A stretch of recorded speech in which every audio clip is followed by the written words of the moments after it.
এটি অত্যন্ত আনন্দের সংবাদ যে বাংলাদেশের অত্যন্ত জনপ্রিয় একটি টেলিভিশন চ্যানেল আই তাদের কার্যক্রমের ২৬ বছর পূর্ণ করল এবং ২৭ বছর পা দিতে যাচ্ছে। এই উপলক্ষে অনেকের মনে প্রশ্ন জাগতে পারে যে গত ২৬ বছরে তারা কি করেছে। সেখানে আমি তাদের পাল্টা প্রশ্ন করতে পারি যে তারা কি করেনি।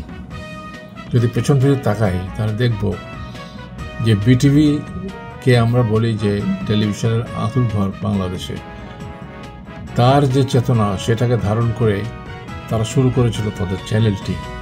সেখান থেকে নিজেদের চিন্তা ভাবনা এবং সৃজনশীলতা দিয়ে আজকে এমন একটা পর্যায়ে বাংলাদেশ টেলিভিশনের জগতে চ্যানেল আই এসছে যে সেটা অভূতপূর্ব বলা যায়, ফেনোমেনাল, বিস্ময়কর।